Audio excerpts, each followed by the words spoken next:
Tigray region, notoriously difficult to get images, pictures, videos, and information out of. What's the latest you're hearing? So tensions have been brewing for months now between the TPLF and the Ethiopian government forces. የአብይ አህመድ ጄኖሳይዳዊ አገዛዝ እያካሄደ ለቆየው ወታደራዊ ዝግጅቶች ሎሌ yeroo dheeraadhaaf sodaatame sun arra dhoheera. Lolli kun Abiyyiif Dabratsiyoon jidduutti ni dhoha jedhamuu erga jalqabee gara waggaa tokkooti. Lolli kun sodaatamee boodarra ganamaarraa subii dhohee jaan. Abiyyi dhugumatti garee TPLF irratti tarkaanfii fudhachuu osoo qabu baay'ee obsaa ture. Yeroo baay'ee waan isaan darbachaa turan ilaalaa turre nuti warri taajjabu. Kaayyoo waraanaarraa maal ture? Ashama akkam jirtu daawwattootaaf hordoftoota Voice of Oromiyaa bakka jirtanitti nagaan keenya isin haadha qabu jenna. Deebinee dhufnee jirra. Arra immoo odeeffannoo addaatiin dhufnee akkasumas ammoo kan ammoo isin hubachuu qabdan yaada dhuunfaa keenya sirratti kennachuudhaaf kan dhufne. Yaadni dhuunfaa waan kennadhu namoota gareetiif ta'uu dhabuu danda'a. Ta'eef kan taaneefis hundaafuu akka dhaggeeffattan sana booda akka yaada kennitan isin affeera. Akkuma yeroo dheeraa sodaachaa turre namoonni baay'een sodaachaa turan Itoophiyaanonni sodaachaa turan waraanni wayyaaneef biltsiginnaa jidduutti arra dhoheera. Ganama subii irraa gareen TPLF ibsa baaftee mootummaan Abiyyi waraana nurratti baneeraa jette. Maaltu waraana kanatti aana? Abiyyi maaliif yeroo irratti baay'ee itti duulame maaliif obse waan juufi akkasumas kaayyoo waraana kanaa bal'inaan dhageessu. Mee waraanni kun eessatti jalqabee irraa haa eegallu asirrattis yaada keenya haa kenninu. Ganama irraa ture waraanni naannoo Sharariinaa bakka jedhamu kan jalqabee naannoon isaan daangaa Suudaanitti baay'ee dhiyaata gama biraatiin Walqaayititti baay'ee dhiyoodha. Bakka amma itti Amaarriif Tigree irra wal dhabdu jechuudha. Waraanni kun achirratti kan jalqabee naannoo sa'aatii 11 walakkaatti akka jalqabee mootummaan naannoo Tigraay mirkaneessee jira kan TPLF hin hoogganamu. San qofa otoo hin taane miidiyaaleen idil addunyaa waraanni kun akka jalqabee mirkaneeffataniiru. Ajaansi France Press qondaaltota Tigraay qunnameera. Qondaaltonni Itoophiyaa garuu deebii hin kennine. Waraanni sun ganama sa'aatii 11tti akka jalqabee fi haleellaa guddaan akka ture viidiyooleen achirraa ba'anis ni agarsiisu. Konkolaataaleen garee TDF kan waraana TPLF jechuudha. Guutummaatti akka barbadaa turan viidiyoonni mul'isaa jechuudha. Waraanni kun barii sa'aa san kan jalqabee fi wayita muddamni Tigraayiif mootummaa federaalaa jidduu jiru hammaateetti ture. Akkuma yaadatan Tigraay egaa waraanni dhaabbatee jalqabdee qawwee yoo dhaabbatellee yookaan Tigraayitti waraanni qawweedhaan waltuma sun yoo dhaabbatellee sodaa waraanaa guddaa ture yookaan ammoo atakaaroon TPLF fi PP jidduu jirtu bal'oo turte. Waraanni akka deebi'ee jalqabu namoonni hundi sodaa qaban turan. Waliigalteen Piriitooriyaa 2022 sadaasa mallatteeffamte gama lamaaniinuu hojii irra akka hin oolin mirkanaa'ee jira jechuudha. Qaamni lachuu garuu waliigaltee sansiitu hojii irra oolchanii jira. Kanaaf walimatanii deddeebiin walin mufachaa turanii walis qeeqaa turan. Boodarra garuu ji'a 2 moo 3 dura ni yaadatan yoo ta'e pirezidaantii naannoo Tigraay kan yeroo Jeneraal Taaddasaa TPLF aangorraa fonqolchite sana booda hariiroon Finfinneef Maqalee jidduu jiru guutummaatti adda citee jechuudha. Akkasitti TPLF guutuu naannoo Tigraay dhuunfattee eegga Tigraay TPLF harkatti deebitee dhiyoo muddamni wayyaan FP halkaniif guyyaa itti fufee gara waraanaatti akka deemu namni hundi amanee jira jechuudha. Waraanni sun osoo sodaatamuu ture ganamarraa dhoheeraa kan jaame. Haga ammaatti mootummaan federaalaa Itoophiyaa waraanni kun akka jalqabee mirkaneessine. Garuu qaamonni mootummaa Itoophiyaa deeggara waraanni kun akka jalqabee mirkaneessanii jiran. Raayyaan ittisa biyyaa gareen TPLF armii 70 kan jedhamu waraanni TPLF jechuudha. Armii 70 naannoo Suudaan ture gara naannoo Sharariinaa saniin seenuudhaaf yeroo yaalu raayyaan ittisa biyyaa tarkaanfii irratti fudhateedhani. Akka qaamonni mootummaa deeggaran ja'anitti yoo ta'e armiin 70 kun raayyaa ittisa biyyaa irratti waraana banuudhaaf seene sana booda makalaakiyaan dafee tarkaanfii irratti fudhatee ja'an. Saniin ala garuu mootummaan federaalaa ammallee waraanni sana akka jalqabee mirkaneessine. TPLF gama isiitiin ibsa TV isiitiin gadhiifteen uummanni Tigraay waraanni jalqabeeraa guutuun gara adda waraanaa deema jettee jirti. Kitatii jechuudha yookaan duula gara waraanaa uummanni biyyattii bahuu qaba jettee labsiteetti jechuudha. Kitatii isa jaaniin sana akkuma Eertiraa jechuudha. Kanaaf uummanni guutuun waraana seenee PP buqqaasuu qaba jetteetti TPLF. TPLF kana kan jette amma qofaa miti. Asitti kan amma Abiyyi Ahmad waraana kana maaliif irraa qusateef maaliif obsaa akka ture kan asitti dhageessan ta'a. Gareen TPLF kuni torbaanota dabran kana yoo xiqqaate guyyaa 4 wal jala aansee Abiyyi haga buqqaafnu akka isaan jaanitti walgahii uummataa walitti qabaniiti hooggantoonni TPLF jechuudha. Abiyyi haga buqqaafnu jiraachuun Tigraay hin mirkanaa'u jaan. Kana jechuun Abiyyi yoo buqqaafne malee nuti jiraachuu hin dandeenyu yookaan Abiyyi hanga awwaalluu jaan isaan kallattiidhaan. haga Abiyyi awwaallu jiraachuun Tigraay hin mirkanaa'u jedhan. Kana jechuun maal jechuudha? Abiyyi ajjeefnu malee jiraachuu hin dandeenyu. Kanaaf immoo Abiyyi ajjeesuudhaaf waraana gaggeessuu qabnaa jedhan. Guyyaa tokko durallee isinitti himnee ture. Miidiyaadhaan ba'aniiti gareen kun gareen TPLF ifatti waraana jalqabuun furmaata isa dhumaa akka ta'e waraanni akka eegalu dhaadachaa ba'an. Hooggantuun garichaa fakkeenyaaf tan TPLF waajjira teessee gaggeessitu takka Feteleworq Gabra Egzaabeer deddeebiin dhaadachaa baate. Amaanu'eel Asaffaa irraa Ajaansi Firaans Pirees irratti Abiyyitu waraana nurratti banee jee yoo inni dubbatu argee jira. Garuu Amaanu'eel Asaffaa guyyaa lama dura ibsa kenneen haga Abiyyi awwaallutti jiraachuun keenya hin mirkanaa'u, haga Abiyyi ajjeefnu jiraachuu hin dandeenyu jee ture. Haga waraana gaggeessinee Abiyyi ajjeefnu jechuudha. Har'a garuu waraana ifiif dhaadachaa ba'an san Abiyyitu nurratti banee jedhan. Miidiyaan isaanii halkaniif guyyaa haga Abiyyi dhabamsiifnu jee duula wal fakkaataa gaggeessaa ture. Tigraay TV addatti ammoo Dimtsi Wayyaaneen halkaniif guyyaa ilaalaan turen. Ifin osoo na taate akkas waan osoo ta'u Abiyyi waraanni irratti banamaa jira osoo nutu agarru dhugaan jiru kana. Nama jibbanii garuu haqa hin jibban. Abiyyi waraana Itoophiyaa xumuruu irratti rakkoo inni qaba guddoo qaba. Abiyyi waraana ni jaallata anis ittiin amana waraana itti ni amana Abiyyi mataan isaa. Garuu duula cimaa miidiyaadhaanis ta'ee waraanaan garee TPLF irratti gaggeeffamu baay'ee obse jeen amanan. Namoonni baay'ee waan kanatti walii galuu dhabuu danda'an. Abiyyi rakkoo akkuma qabutti ta'ee nama isa jibbinullee yookaan isa jibbuu dandeenya haqa isaa jibbuun garuu dogoggora haqa jibbuun rakkoodha mataan isaatu. Haga nutu aarrutti dhugaa dubbachuuf amma Abiyyi jaalladhe yookaan Abiyyi deeggareen beeku keessumaa waggoota erga waraanni Oromiyaa hammaate yookaan waraanni Itoophiyaa kun dhaabbachuu didee jalqabe Abiyyiin deeggaru tokko wanti hin deeggarreef waraana irratti ciccuu marii caalaa waraana filannoo godhachuudhaan wal qabatee Abiyyi namoota hin deeggarre keessaan tokko namoonni baay'ee ni beeku.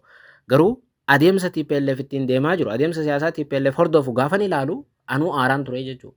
Akkam akka Abiyyi akkasitti obsee ilaalaa ture naaf galuu dide. Baay'ee tokko irra duulan baay'ee tokko arrabsan Itoophiyaa keessa ta'anii baay'ee tokko dalagaa godhatan arrabsuuf itti duuluun maan qabu. Boodarra garuu waraanatti seenna jaanii uummata dhaadatu deebii yoo inni kan nuun agarree jechuudha. Faayinaalii ganama kana garuu Abiyyitu waraana nurratti banee jaan asitti immoo iccitiin jiraachuu qabu tokko isin amanuu qabdan. Abiyyi waraana ganama kana banee hin jiru. Dhugaan jiru garuu armiin 70 san naannoo Walqaayitii fi naannoo agartee lixa Tigraay kan jedhamu kana qabachuu waan barbaaduuf seene. Suudaan irraa iraas. Kanaaf raayyaan ittisa biyyaa tarkaanfii irraa fudhatee kana jechuun TPLFtu waraanaaf seenee raayyaan ittisa biyyaa waraana fudhatee tarkaanfii fudhatee jedhama. Malee akka isaa miidiyaadhaan ba'anii Abiyyitu waraana nurra bane jedhan sanaa miti. Kaleessa Feteleworq waraanaaf dhaadattee haga Abiyyi awwaalluu haga waraana gaggeessinee Abiyyi injifannoo 4 kiiloo haga kaafnu faannoo fi waboo waliin taanee haga Abiyyi buqqaafnu hin rafnu jettee kaleessa tan dubbatte Feteleworq hooggantuu waajjira TPLF turte. Har'a garuu Abiyyitu waraana yoo nurratti baneera nuun jaannu tuun amannu jechuudha. Maal jechuudha? Tokko Abiyyi tuffatan lammaffaa deeggartoota Abiyyi tuffatan baay'ee isaa barran kaayan gareen TPLF. Abiyyi waraana kana irratti banamuu osoo nutu agarruut obsaa ture jechuudha obsa qabaa jennee fudhachuu dandeenya dhugaa dubbachuuf. Of tuulummaan TPLF daangaan qabu. Abiyyi of tuulaan illee nan beeka garuu irra caalaa gareen TPLF baay'ee of tuulaa jechuudha. Of tuulummaan amma waraana kanatti akka inni seenuu isa godhee jira. Deebi'anii garuu yoo nu sobuudhaaf yaalan baay'ee nutu namannu jechuudha. Deebi'anii Abiyyitu waraana nurra banee hojaan hin amanu. Ni yaadatta yoo ta'e 2020 gaafa waraanni jalqabu Abiyyitu haleelaan nurra banee nuun jaan. Garuu soba ture gaafa sanaas soba guddaa. Akkuma ammaa halkaniif guyyaa miidiyaan Tigraay keessa jiran duula waraanaa bananii gaggeessanii boodarra Izii Kaabaa irratti haleellaa raawwatan. Izii Kaabaa bakka raayyaan ittisa biyyaa rafutti haleellaa raawwatan. Gaafa san rakkoon siyaasaa osoo waraanni san hin jalqabin dura furamuu danda'a ture mariidhaan. Garuu TPLF sodaa waan itti dhaga'amuuf achi dura uummata Oromoos waan godhe waan beekuuf hooggantoonni saamanii Maqalee galan waan jiraniif sodaa itti dhaga'ama marii hin barbaadu gaafa sanaas TPLF. Ammallee TPLF marii hin barbaadu. PP marii ni barbaadde jechuu hiyyaa miti. Irra caalaa TPLF garuu marii caalaa humnaan aangoo biyyattii dhuunfachuu barbaada. Humnaan Finfinnee qubachuu barbaada. Qaamota alaa kan fedhe wajjin walii galee biyyattii qabachuun kaayyoo TPLF isa jalqabaati. Eegalame. Gaafa sanaas nu sobanii Abiyyitu waraana nurra banee nuun jaan Izii Kaabaa irratti garuu kan waraana bane isaan ture. Afeennee dhiifne gaafa sana akkuma ta'e waraanni waggaa 2 gaggeeffame miiliyoonota fixee jechuudha. Duguggaa sanyiitu raawwatame Tigraayitti. Duguggaa sanyii san kan raawwate Abiyyi qofaa miti. TPLF mataa isaati tokko waraana san kan jalqabe isa ifiifis hirmaannaa qaba. Ammayyuu waraana wanti fadhuuf TPLF tokko TPLF yoo waraana gaggeessa malee jiraachuu kan dandeenye ni amana. Sababiin isaa tokkoof tokko qofa. Gaafatamni yoo dhufe fakkeenyaaf waraana Tigraay 2020 haga 22 saniin namoota 600 oltu dhumeme. Gaafatamni yoo dhufe tokko namni gaafatamu hoogganaa TPLF Dabratsiyoon ture. Lammaffaa haa gaafatamu Abiyyi. Kanaafuu TPLF duguggaa sanyii nurratti raawwatame maqaa jiruun ammallee gaafatama duraa san jalaa ba'uuf jecha waraana biraa akka banamu godhaa jechuudha. Abiyyi dogoggorsiisee mallee waraana biraatti akka seenu godhaa jechuudha. Kanaafis ganama kana ammaa haleellaa raawwatanii waraanni san jalqabeeraa jaanii dursanii iyyanii nutti as ba'an. Mootummaan federaalaa tarkaanfii fudhanne jechuu hin dandeenyu. Ganama kana tarkaanfii fudhateera. Garuu waraana sana abbaan ammas TPLF ture. Dhugaan jiru kan. Eegalame. Kaayyoon isaa tokko of tuulummaa, lammaffaa arat kiiloodha, sadaffaa immoo gaafatamummaa duguggaa sanyii san jalaa ba'uudha. Akka Abiyyi gaafatamutti nuti hin gaafatamnu. Kanaa mannaa waraana gaggeessinee yookaan of fixuu yookaan immoo wal finnee arat kiiloo qabachuudha. Kaayyoo juu qaban. Akkumaan jeesuunaan wanti nan argee nama jibban haqallee yoo hin jibbine obsaa Abiyyi garuu argee jira nama dura. Amma booda garuu TPLF anamma waraana hin deeggaru. Amma booda garuu TPLFiif obsamuu qaba jee nama nuwaan illeen. Maaliifuu nama tokko kaasitti si dha'u osoo gartuu callisteetis duran teessu haga feete yoo irra xiqqaa'u taate osoo irra guddaa dhiisi yoo irra xiqqaa'u taate nama tokko osoo inni si dha'u yoo agartu atis deebitee firaa dhooyite malee callistee teessee ilaalta du'uun qabduu beeke bakka teessutti. Kana jechuun TPLF hanga Finfinnee dhuftu Abiyyi taa'ee eeguu qaba jechuun dogoggora. Maali akkamitti taa'ee eega akka isaaniitti humna qaba akka isaaniitti dandeettii qaba garee isa dhufe firaa dhorkuuf mirga qaba jeen amanaa jechuudha. Kana jechuun waraana deeggaruu miti. Bakka fedhettuu of ittisuu waan ijaamu ni jiraata. Seera idil addunyaa keessa of ittisuu ni jiraata. Haga nuti argaa jirrutti garuu abbaan waraanaa ammallee TPLF akka ta'e mirkaneeffachaa jirraa jechuudha. Irra caalaa waan kanaa tuffii fi of tuulummaadha. Amma wanti dhugaan jiru tokkichi amma waraanni kun amma jalqabeef wantoota san keessaa tokko yoo jenne kaayyoon ganama kana jalqabeef garuu tokko ifa. Kaayyoon waraanni sun ganama kana naannoo Walqaayititti eegalee fi naannoo Walqaayit humnaan dhuunfachuudha. Eda ministeerri muummee Abiyyi Ahmad yoo miidiyaa naannoo Amaaraa waliin gaaffii taasisu dhimma Walqaayit dubbatee ture naannoo Amaarriif Tigree irra wal loonsan. Dhimmi Walqaayit anfuruu hin danda'u. Kallattiidhaanis nama tokkoof fuudhee kennuu hin danda'u. Jeeme jala sararee dubbatee Abiyyeedha. Wanti sun TPLF baay'ee aarseedha. Ani Walqaayit fuudhee garee Tigraayiif kennuudhaaf uummanni Amaaraa ni muufatanii. Fuudhee immoo Amaaraaf kennuuf Tigraay ni muufatti. Kanaa mannaan dhimmicha dhiisee heera biyyattiitiin dhimmichi ni deebi'a. San bira kutee heera qofa utuu hin taane marii koomishinii marii biyyaalessaa gaggeessaa jiruun dhimmi kun ni furamaa jeebi. Dhimma kanarratti uummanni naaf mala waan jiru dhiyeeffatee marii biyyaalessaa irratti achitti dhimma kun furmaata argata malee awwanti murteessuu danda'u hin jiru. Ammatti Tigraayiif dhimma kun ni deebi'ee jee sin amanu Amaaraafis ni deebi'ee jee hin amanu. Kana kan murteessu anaa miti jee jala sararee dubbate. Dhimma Walqaayit sun Abiyyi dubbachuun naannoo Walqaayititti akka TPLF ganama kana waraana bantu godhee jechuu. Saniif ammoo raayyaan ittisa biyyaa armii 70 sana irratti ganama kana tarkaanfii fudhate. Haasawni Abiyyeedhaa akka waraanni ganama kana dhalatu sababa godheera.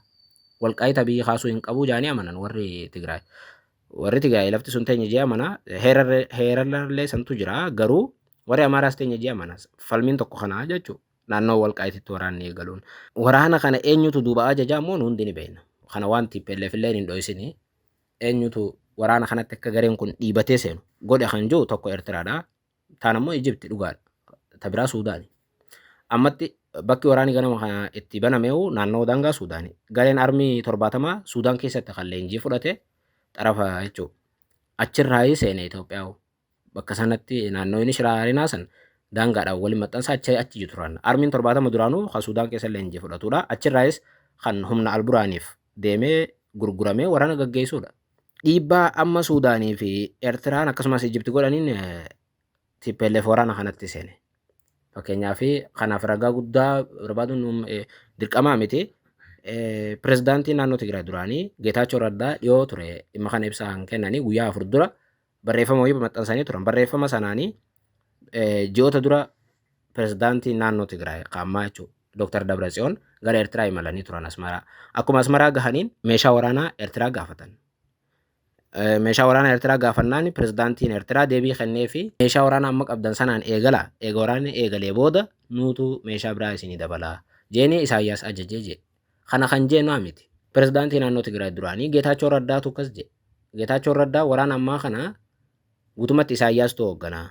Dabratsiyoon Isaayyaas bira dhaqee meeshaa kadhatee Isaayyaas ammoo meeshaa talma qabduun eegale jee ajajee jira. Waraanni kun guyyaa muraasa keessa ni eegala jee ture Geetaachoon. Akkuma inni jeesan ajajni Isaayyaas hojiirra oolee ganamaarraa waraanni Tigraayiin dhalatee jira jechuudha. Kana jechuun ajaja Eertiraatiin TPLF waraana biyyattii keessatti bantee uummata Itoophiyaa ammas miiliyoona gabaabsuuf maaltu godhamuu qaba kan jiru akkuma jenne booda namni akkasitti daffaree TPLF deeggaru ni jira jee nama noon. Mootummaan Abiyyi Ahmad ofittisuudhaaf mirga qaba. Waraanni dirqamaa miti akkuma jenne rakkoon siyaasaa maree ni furama rakkoo biyya keessaa waan taateef. Garuu yoo dirqama qaama alaa wajjin taanee waraana gaggeessina jee nama isarratti deemee qawwee dhukaasu taa'ee eeguu qaba jee nama nu. Uummanni keenya hoo TPLF duubas Abiyyi faanaa siriiruu qaba jee hin amanu. Garuu immoo abbaa ifittisuu hin qabu jee fakkeenyaaf immoo Abiyyi of ittisuu hin qabu jee mormuu hin danda'u. Ollee waraana hin deeggaru kuma isiniin jeesanii Abiyyi haa of ittisu jee amana. Uummanni keenya immoo dhimmi inni irratti xiyyeeffachuu qabu amma booda dhimma waraana Oromiyaa xumuruuti. Dhugaan jiru tokko ammoo warri kaabaa fakkeenyaaf gareen Tsimdoo uummata Oromootiif waan gaarii fida jedhanii eeguun dogoggora. Warri kaabaa wayyaaneen isaa ta'u faannoon Oromoodhaaf waan gaarii fidanii hin jiru. Inumaa amma booda uummata kanaat yoo fakkeenyaaf wayyaaneen deebitee Finfinnee qabatte aarsaan uummanni keenya kaffaluuf taa'u salphaa miti. TPLF uummata keenyaaf gara laafteettee eegin amma booda ni fixxi deebitee ennaan. Kanaafuu uummanni keenya ofirratti xiyyeeffachuu qaba. Oromiyaa lafa isaa qaamni tokko kan seenne eeguu qaba. Warri kaabaa achitti lolaa gaggeessanii achitti haa wal fixanii waan nu golche hin qabnu. Abiyyi haga dandeetti jara ifirraa haa dhorku. Wayyaaneenii fi faannoonis achuma naannoo Amaaraatiif naannoo Tigraayiti waraanaa gaggeessanii achitti Oromiyaa seenuu kan qabne uummanni keenya irratti xiyyeeffatee eeguu gareen sun yoo Oromiyaan seenetti uummanni keenya diduu mormuu dura dhaabbachuu qofa otoo hin taane gaafa diinni daangaa isaa cabsee seenu immoo uummanni keenya hidhatee ofirraa dhorkuuf mirga qaba. Ifirraa ittisuuf mirga qaba. Abbaan Abiyyi bira dhaqee Abiyyi loluu barbaadu Finfinnee fadhu xiyyaaraan haa dhufu fadhu gablaa godhatee haa dhufu waan Oromoo galchee hin qabu jechuudha. Kanaafuu abbaa ofittisu dhiisaa daangaa keessan immoo eegaa kana booda ta'u sani bakka. TPLF of tolumaan isiin qabdu immoo booda hin dalagu Oromoo irratti immoo dhiibbaan isiin amma booda dhuftee Finfinnee gootu ni jiraata jee namanu. Ana immoo namoota TPLF yoo dhufte dura dhaabbatu keessaa tokko akka ta'e hubachiisuu fedha yeroo gaarii. Kun immoo Abiyyi deeggaruu miti.